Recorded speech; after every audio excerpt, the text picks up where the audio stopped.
Assalamu alaikum. Today we discuss about the Muslim contribution in the field of chemistry.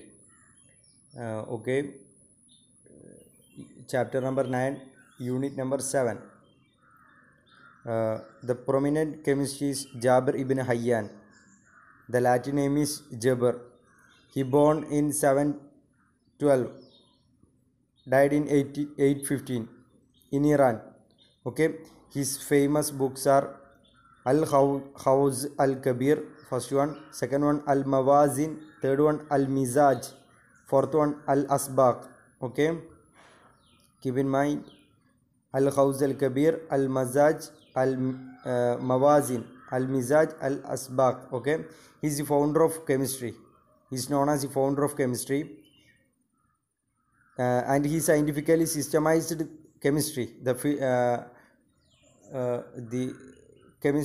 field of chemistry, and he devised and perfected the sublimation, liquefaction, crystallization, distillation, purification, amalgamation, oxidation, evaporation, and filtration. Okay, and he also wrote about how chemicals combined without losing of character. And he also gives a cheap illuminating for manuscript. And Jabir vastly increased the possibilities to chemical experiment by discovering sulfuric nitric and nitromuric acid, okay, used to dissolve metal. Okay, he mentioned the use of magnesium dioxide in glass making, and he also built a precise scale which weight item smaller than 0.6480. Okay, and he noted in a certain condition of oxidation and the weight of metal was lessened.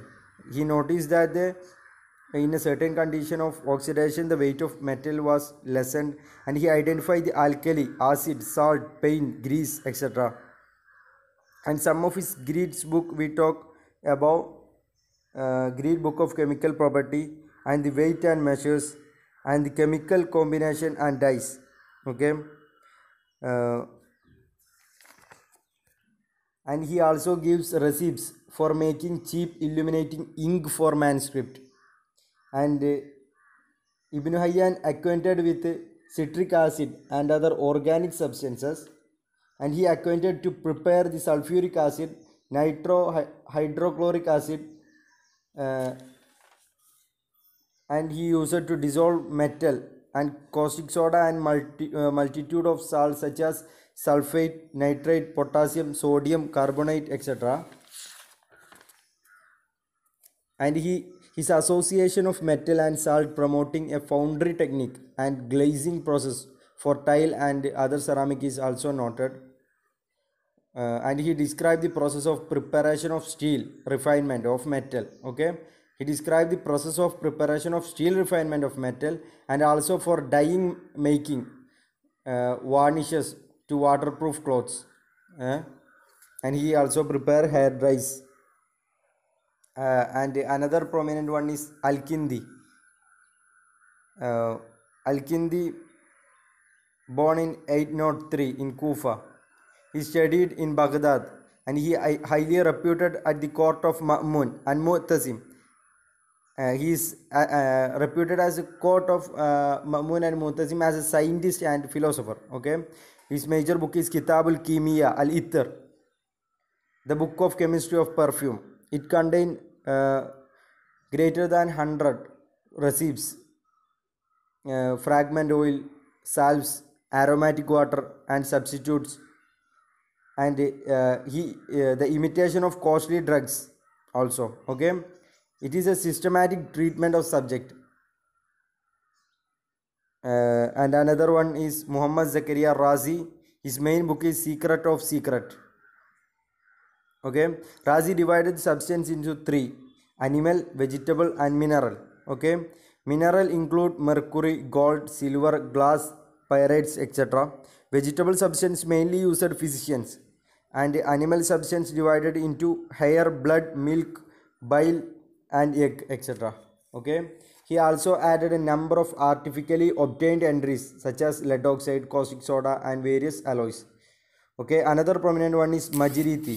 He died in 1007. His major book is Rutubat al-Hakim. He explained his experiment with mercury oxide. Okay, so we have to just order prominent scholars in the field of chemistry. So first one is Khalid bin Yazid. He died in 704. He is the Umayyad prince. And second one is Jabir ibn Hayyan in 870. Okay, third is Razi and Ibn Umayl at-Tamimi. They are lived in 8th century. And Al-Farabi in 950. And in Spain, Al-Majriti, he died in 1007. And next one is Hawarizmi al-Khatti. Listen, he is not a mathematician. And another one is Mu'ayyiddin al-Taqrai. He is a famous wazir scholar. He died in 1122. And Abul Hasan ibn Murad Arfara'ad. He died in 1197. And another one is Muhammad bin Ahmad al-Iraqi al-Simawi. He died in 1342. Okay. And last one is Abul Ashba bin Tamam. He died in 1361. So these are the prominent chemists. So next class we have to discuss about the contribution, Muslim contribution in botany. Okay. Assalamu alaikum.